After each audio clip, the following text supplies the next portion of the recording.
kubirebana n'amakuru mudusavye gutanga dushaka kuyatanga me birasaba yuko umuntu atangura kugira ngo avuga etape par etape twamenyanye gute twahuye ryari twazanye gute niyihe mvo yabinteye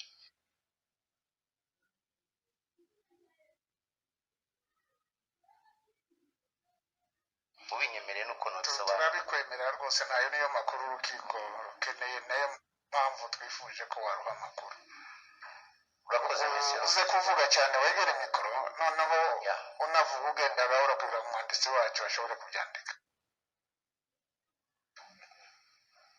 umwanya turawuguhaye murakoze monsieur le président nkuko nababwiye nitwa Constantine Mungere ndi évêque canke mu Kinyarwanda ngira ngo ni musenyeri namenyanye na Paul Rusesabagina muri 2017 tumenyanira mu Bubirigi duhuje n'umuntu yamugenzi twavugana umunsi duhura nawe ngira ngo nawe ari ngaha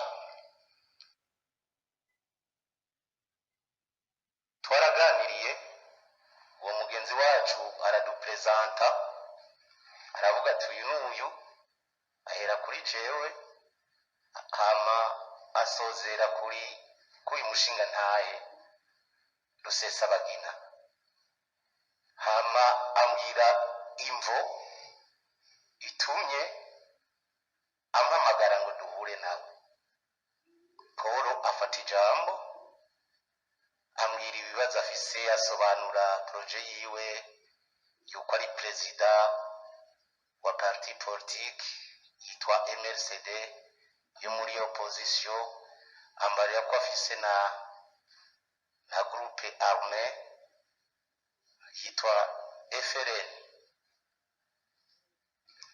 nyuma yaha tumaze kuyaga arambariye atariko je bambariye ko uri musenyeri kandi ukorera muri pays du Grand Lac mu karere k'ibiyaga bigari atushobora kuba wo dufasha wo mfasha ukanshira en contact n'indongozi z'i Burundi ndafise ibyifuzo ndifuza kuba hari facilité bashobora kuba bumfasha mbwira na mugenzi we ndabari ati kuri jewe ntavyo noshobora mugabo nshobora kurondera undi muntu nobahuza mubwira ico cifuzo akaba yo peut-être yozogira icyo abafasha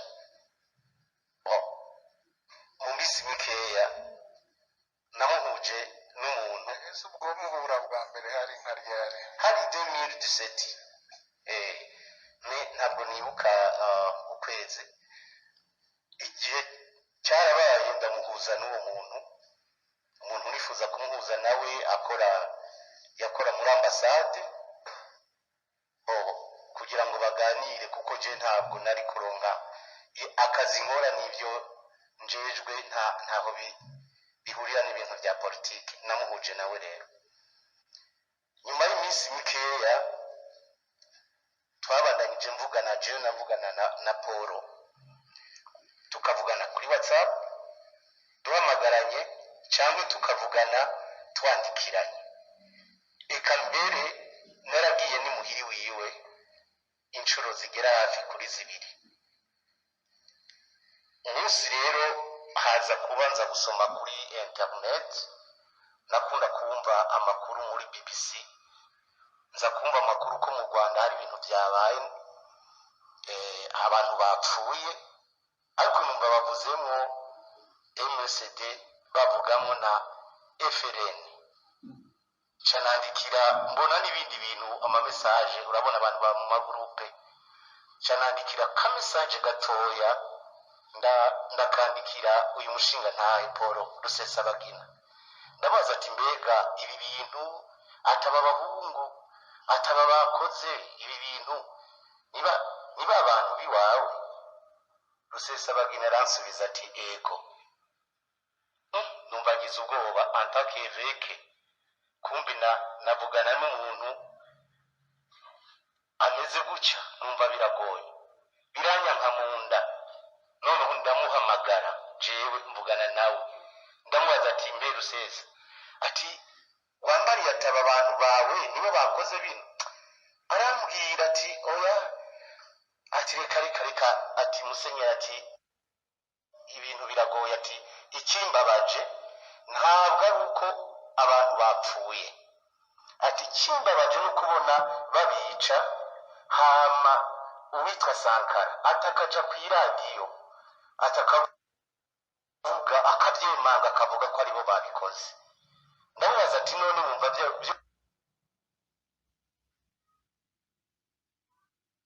genda gute ati nibo babikoze nyine nta mpamvu atobivuga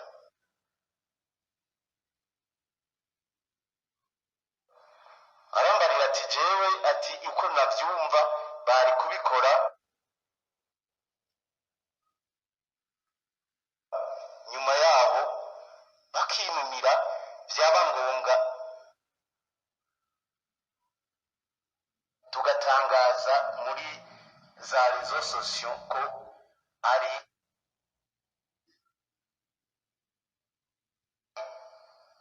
indongozi zo mu Rwanda zabikoze tukabibashirako ati ibyo bifasilita mu rwego rwo kwamisha abanyagihugu intwaro ako kantu numvise ako kantu katumye mba treshoke ndababara cyane mu mutima numva biragoye ntangura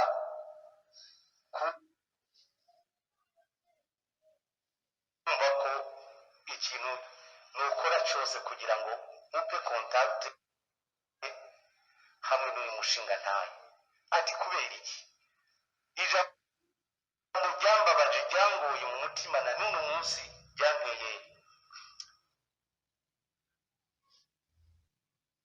igikomere bwari ubwa mbere numvise ko umuntu ushobora kumubarira yuko kumubaza ati aba bapfuye atego ni twebwe twabikoze ati none kubera iki mwabikoze mukica abanyagihugu bimeze uko kunuko akambarira ati jewe ibyo ntabwo ari byo bimbabaje ati kimbabaje nuko umuntu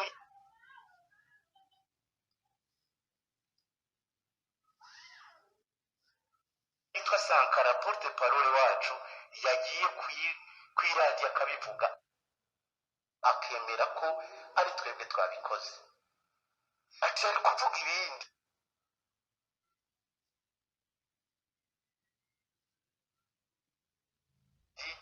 ntayemere ibyo bintu jewe rero nabaye shoke antakeveke nasigiwe kubwira abantu ubutumwa bwiza ntasigiwe gutwara abantu mu bintu nk'ibyo kandi mporana umutima w'imbabazi naragerageje uburyo byose ndabwihorera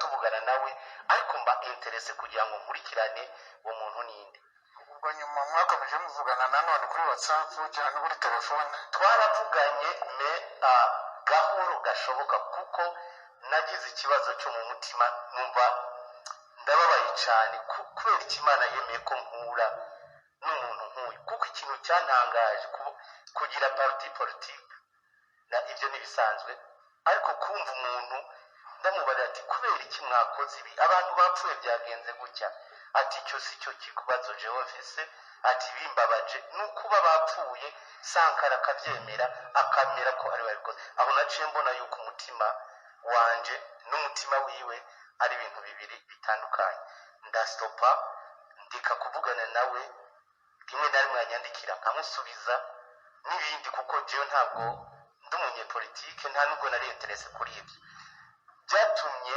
mfata umwanya ukomeye wo kumumenya no kumwiga ariko ndabisitopa injo rero mu Rwanda muri naje 2019 ariko mu minsi ya bonane na Noel ndi hafi kugenda hari mu kwezi kwa kabiri ngira ngo mu mare 27 gutyo sinibuka neza murantunga ni avuga amatariki neza byose ngo ndabirebe ariko hari mu kwezi kwa kabiri barampama numva telefone irampamagara umuntu ambwira amazina nari ndi ngaha ndiko nditegura gutaha ambwira amazina yiwe ntiyambwira ko ari umuntu wo muri Libe arambara ati ndagomba ndagufitiye ubutumwa ngomba kugutuma ati hari umugenzi wanje ari hariya ati kandi bambariye kugiye kuva gusubira yabanje bambaza ati niwe kana katego ati bimeze gute ndamubarira ati none wonyene bira nkavuga ibintu munjani ngenda jewe ngiye kumwitaba arambara ati ndamusange ahantu kuko nari mfise umwanya ngira ngo nota bisobanuro bigoye nagiye ngiye kumwitaba kugira ngo ati mbabarira tuze ndaguha akantu uce wibandanyiriza nabigenjeje gutyo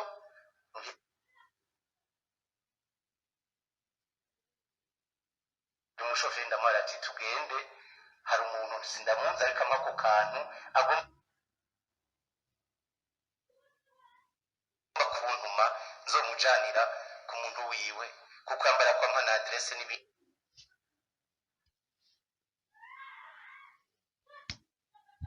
nashiki Buruseli nabimo nkigera ngaho mbona abagabo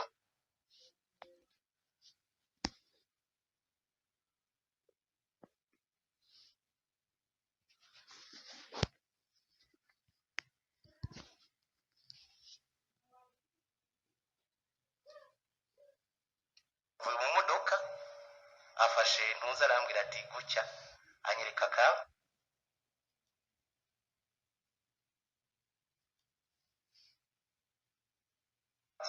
ambwira ati turakurondera ndavuga ati none wari umpamagaye nkunda gutume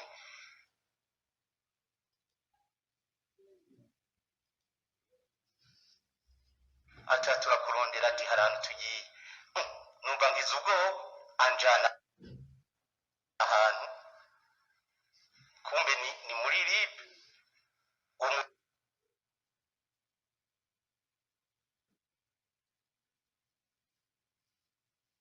umugabo bashitse ahantu bambaza ibibazo byinshi mu byo bambajije by'umushinga ntahe Paul Rusesabagina barambariye ati dore ibimenyetso ati turabona yuko uzuvugana nawe ntabwo nabihakanye narabyemeye ndababara kumvugana nawe kenshi ati rimwe na rimwe reka mbere ndi ngaho no muri Libe barambajije ati mbe ushobora kumuhamagara nacinda muhamagara ndi ngaho nyene muri Libe ashobora kuba atarabimenye arambaza amakuru ni meza ndamubaza uri hehe arambarira ati ndi muri Amerika numva ni ikintu kintangaje ku mutima wanje kumva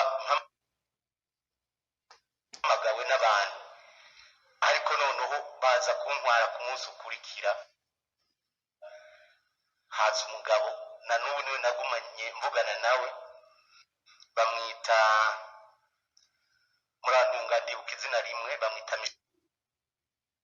Michel na n'ubu niwe nabandanyije mvugana nawe aranyandikisha ambaza arambarira ati rero ngaha uhahagaze kubera ko baragukeka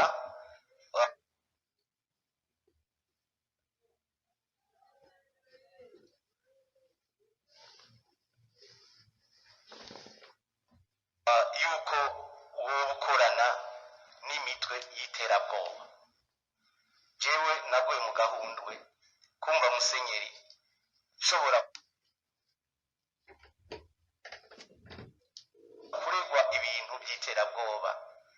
Naguye mu gahundwe numva ndababaye ndakateka ati bandanya ati anyereka ibimenyetso ankoresha ibintu yavuze narabyandika, ibintu nagiye mvuga akabyandika, ndamusobanurira ijambo kurindi, ambaza igihe nahuye na Paul Rusesabagina aranasobanurira yuko afise parti, ati mbega urabizi? Ati ndabizi. Ati urabizi ko anafise niyo bita FRN? Ati urabizi? Ati yego je ndabizi.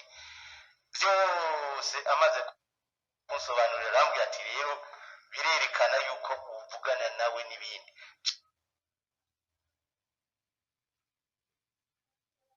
Jewe natanze tous les preuves, ibimenyetso byose byerekana yuko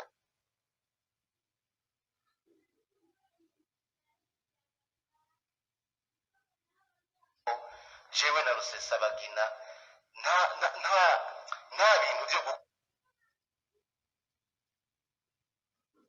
gukorana ibyo bintu. Ati none waramenye ko abantu bapfuye? Ati narabimenye ko bapfuye, ndababarira nawe ibyo yansubije. Ati kandi kuva uwo munsi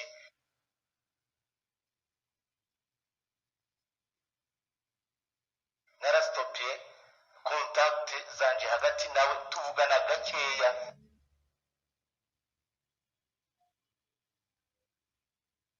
Bishoboka ndabyakira gutyo. Nyuma y'umunsi umwe,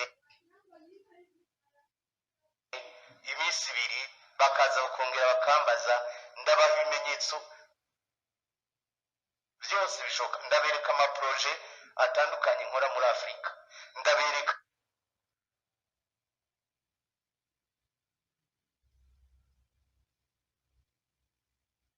ko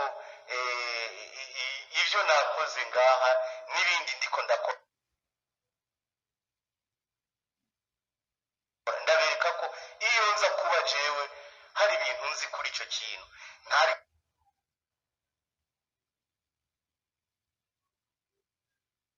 kurira indege ngo nzi ngaha mu Rwanda kandi nzi yuko nakoze ibara. Ati ibyo bintu sinari kubikora. Ndabaha ibimenyetso byose. Nyuma y'imisi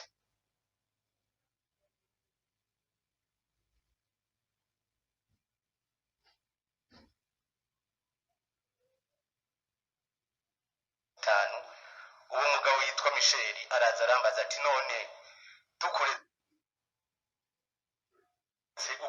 ukidegembya byogenda gutse, wokora iki? Ndavuga ati banyakubahwa, nimwandeka je nkidegembya ncafunga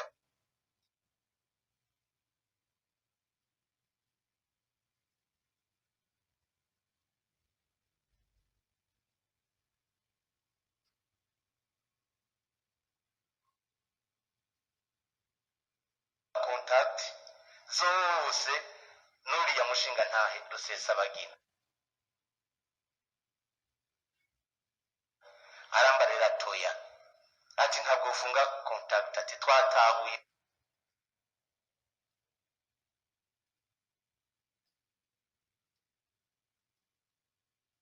byawe, ati ahubwo uzoza ukurikirana umenye neza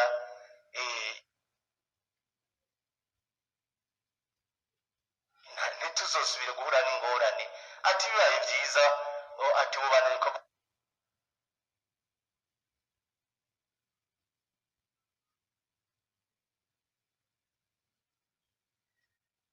kugira ntihagira ikintu ubona kidasanzwe kindi uzotubarire. Ndabwira ati yego, ariko numva biragoye. Guhera uwo munsi natanguye kumukorera ko umurango nijoro nkamubaza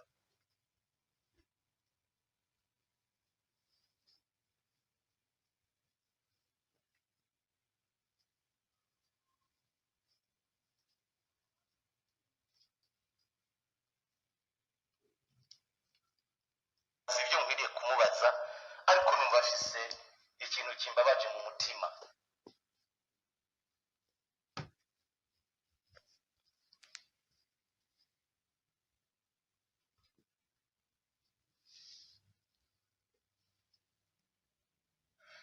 Nsubiye inyuma gatoya muri RIB banyeretse imfubyi, abana b'imfubyi kubera abo basirikare biwe, banyereka abapfakazi,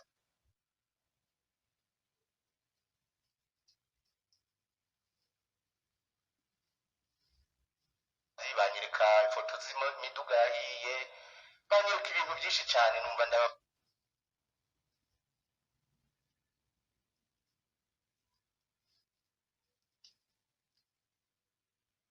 cyane, numva mbaye desi kuba naragize kontakte n'uwo muntu, kandi mu mateka buzima bwanje sinari bwahure n'umuntu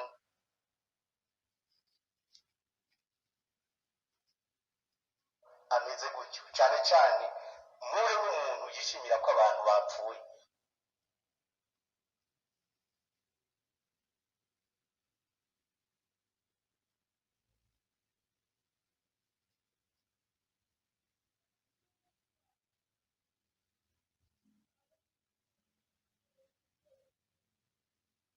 Ibyo jewe ntabwo nari bwahure nabyo. Nyuma y'iminsi mike yari murabyumva,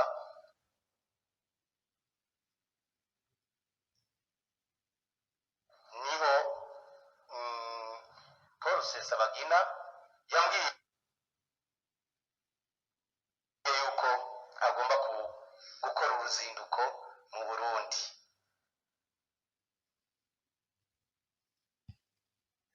Kuko twabanije tuvugana nawe, aransaba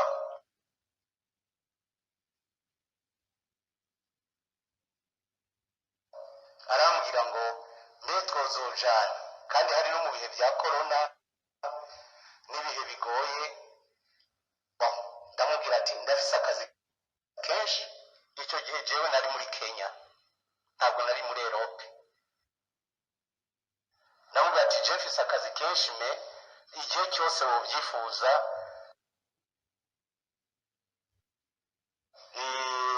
nzokwiyumvira ninabona noba disponible, nzoguherekeza, nzoreba ukuntu tujana. Hama nyuma muri ako kanya nyumva iyo nkuru, je icyo nakoze narahama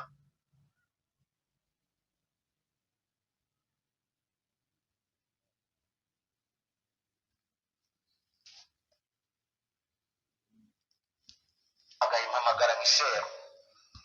Nabwiye Michel, ndamaza Michel,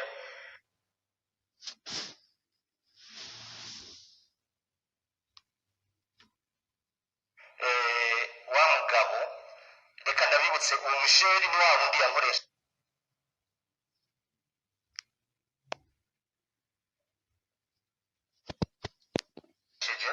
za nzandiko zo muri RIB. Michel wa Mutama, nuko namubwira ati wa Mutama aragomba kuja mu Burundi, ati kandi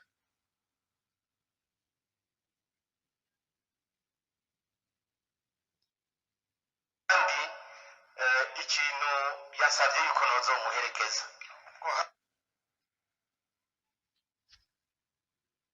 Hari mu mwaka wa 2020, mu kwezi hagati y'ukwezi kw'indwi n'ukwezi k'umunani ngaho. Ivi abisaba, namubarira ibyo bambwiye, ati nivyo atagiye kuja Burundi, atego atajanywe n'iki, afise izihe project, ati menya neza. Ntangura kumukorerako, ndamubaza ati none bimeze gute, utegura urugendo rwawe rw'i Burundi gute, uzojayo gute, ubyifuza gute?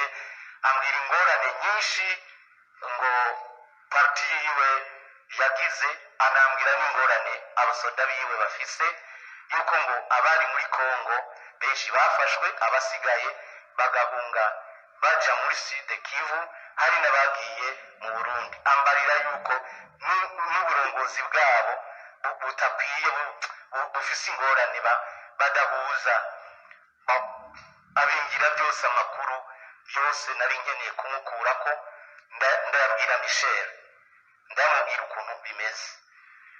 Michel aranyemerera arambwira ati yego muzojane, ariko umutima wanje ndabivuga imbere y'amakungu namwe ubwanyu, umutima wanje kumva naragize ingorane gusa yo kuvugana nawe bikaba bituma n'uhamagagwa ahantu mu mateka yanjye ntari bwahamagagwe no muri polisi cyangwa n'ahandi, nkaba noneho uyu muntu wo muri ribu ambariye ati ndaguhaye permission cyangwa uburenganzira n'ukuri nta ngorane uzomukurikirane uzomenye ibyiwe uzomuherekeze.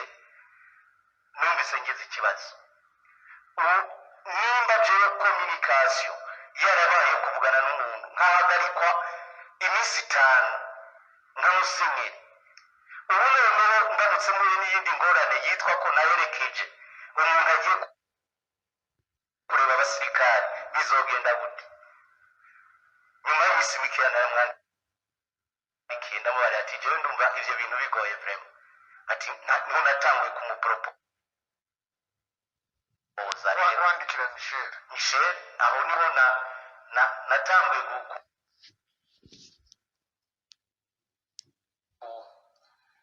gutangura kumupropoza kuri iyo etape narishitseko. Aho niho namubariye ijambo ntashobora kwihakana n'amajira ati no Michel basi nta kuntu vraiment uyu muntu uko mwanyere nta kuntu umuntu kweli kuko nabandanyije antake umukozi w'Imana. Bibiliya iratubwira ngo uzi gukora ibyiza ntabikore bimubera icyaha, kandi nkabanzi yuko kwicana ari bibi. Michel basi uyu muntu ntabwo nukora ibishoboka nyemera basi ndabafasha cyangwa mvugane no mu Burundi ndabona nobwira mu Burundi cyangwa mbe novugana nta kintu nukora basi kugira afashwe ashikirizwe ubutungane. Ni jewe nazanye ikiyumviro cyo kubwira Michel ibirebana no kuba Rusesabagina yoza. Arambaza ati mbe kubera iki Bishop?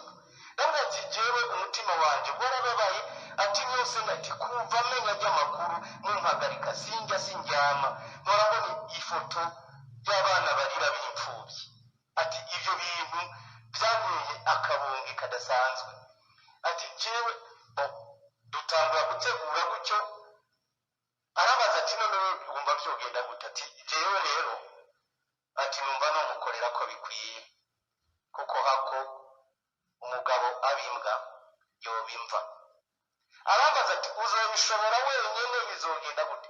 Ati binyemerere, ati cyo nzogusaba umfashe uzokimfashemo. Umugabo Mike Michel nza kuganira na Rusesabagina ndabaza ati mbe urifuza kuzogenda ryari? Arabimbwira arambarira ati ariko ndafise ingorane yo gushika i Bujumbura, ati kubera ko kugenda n'indege zisanzwe ndiriska kubera ko mu Rwanda batumye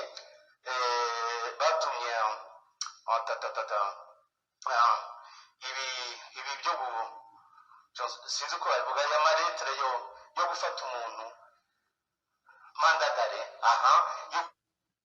ko hari mandadare kuri we agiye muri izi modoka z'abantu ashobora kugira ikibazo mu buzima bwiwe.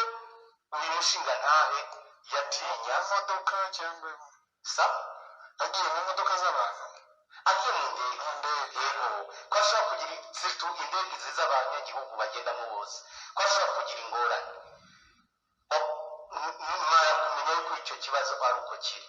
Afite 90% y'ibyampaye gukora ibyo nakoze nza kubabarira, hafi 90% niwe yampaye ubushobozi.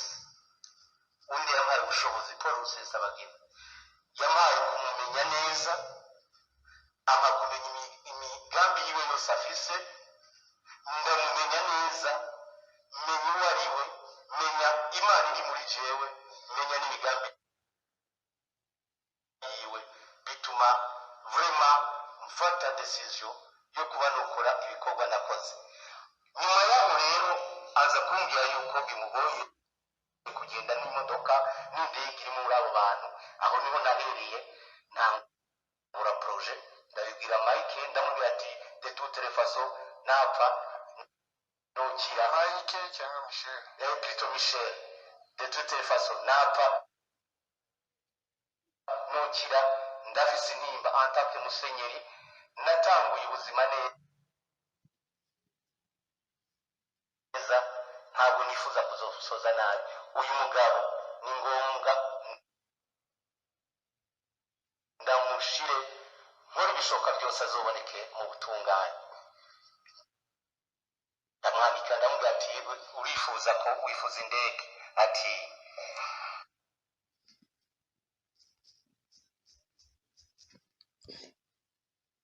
ndamubarira yuko byoshoboka ko yoboneka, ariko aho ngiye mvuga mu ncama kugira sindabatevye, ndababarira ko byoshoboka, ndamubarira ko byoshoboka. Ndamubesha ndamubarira ati indongozi zo mu Burundi ati za leta zemeye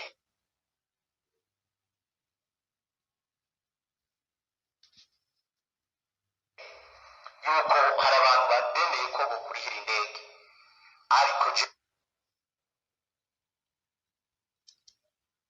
n'umutima wanje n'uwunyumva nta ndongozi y'Uburundi kubirebana na Rusesabagina na jewe, nta ndongozi yo mu Burundi nigeze mvugana nayo kuri icyo kintu. Nta ndongozi y'Uburundi nigeze mvugana nayo, nkuko iyo byiyumvira ndabivuga yumva kuri icyo kintu, kubera intimba nyinshi nari mfise muri jewe yo kubona ibyo bintu bakoze banyeretse muri RIB, n'ayo marira y'abana. Kandi nk'umuntu w'Imana ndarasenga, naravuze ati reka ndabikora. Ndamubarira arambwira ati ati bemeye, ati bemeye. Nkora operasiyo yose nk'uko yari ikwiriye, mu majambo, mu bikorwa. Umugabo yari yishimiye cyane yuko agiye kubonana n'abantu biwe, ambwira mu bazobonana nabo.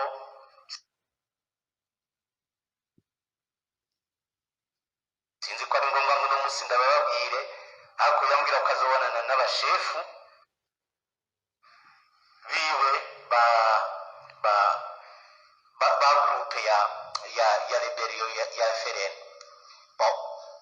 Ndabyumva, ariko ibyo jewe umutima wanje ntabwo nabyitako. Umutima wanje wari wamaze gutwarwa no gukora operation yo kumuzana. Yansabye ubwenge bwinshi n'ingufu nyinshi no kurara amajoro mpagaritse umutima, ariko mbwira Imana, nsenga mu mutima. Ndashima Imana kuko niyo nasenga, ndayibwira ati Imana nyobora, mfasha uyu muntu umunsi umwe ninamushikana imbere y'ubutungane kohereza impamvu, uhoraho nzogushima. Nuko ndahaguruka, igihe kiragera, ndamupropoza, ndamubaza ati none ko indege yabonetse wifuza ko woca hehe? Urifuza ko woca muri Aziya cyangwa muri Europe? Arambarira ati wibuke ko ntashobora kuja muri Europe, ndafise ubwoba bwo kuja muri Europe kubera ko abantu bo mu Rwanda ntiyasobanuriye abari bari ko ashobore kuba ari abantu bo mu butungane, ngo bagiye bakorana n'indongozi zo mu Bubiligi, abapolisi n'ubutungane bwabo, baja muhiri wiwe ko hasopa. Arambwira ati contact nabonye bakorana nabo ukuntu bahuje, ndatinya ko nshobora kugenda hariya kuko u Rwanda rwashizeho manda bakaba bumfata. Ati icyo kintu vrema, ati ndagitinya. Ndamusaba ati none mu Budage nabo nta ngorane? Arambwira ati ibihugu byo muri Europe ati bireke. Ndamubaza muri Kenya kuko niho narindi. Arambwira ati muri Kenya nabyo, ati ibihugu byo muri Afrika ndabitinya. Niwe yapropoje i Dubai. Arambwira ati Dubai sawa, namubwiye muri Aziya ndamubwiye abari bapropoza hitamo muri Dubai arambwira ati muri Dubai gusa mwavuganaga ibyo byose wowe wari muri Kenya jewe muri Kenya we yari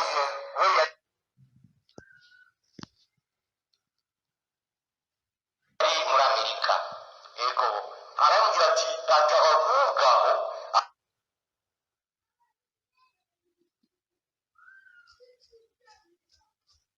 aho ni sawa aho muri Dubai ni heza ati nigeze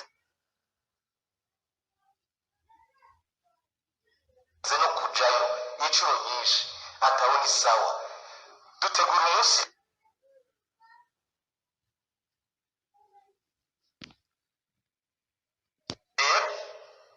ibintu bimaze kugera ahantu bikwiye kugera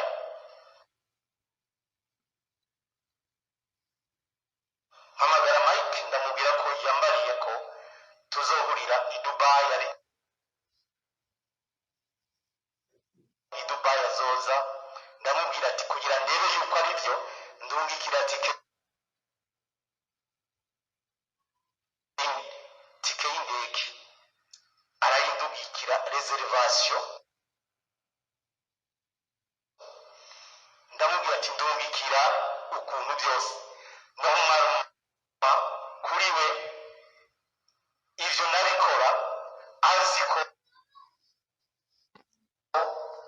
agiye Burundi mu kazi kiwe ndamufashije kuronga uburyo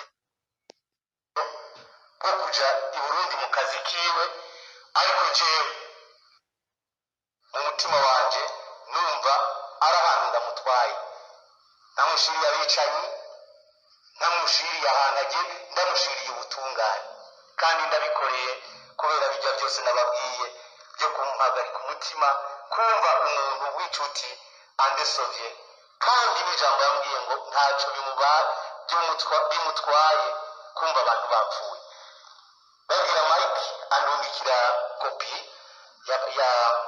ya telefone preto ya passport andungikira na kopi ya tike y'indege yo kuva muri Amerika kugera i Dubai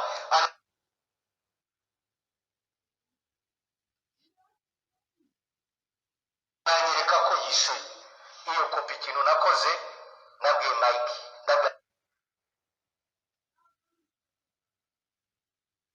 Mike waranyemereye ko wumfasha kuko iryo zina rya Mike zose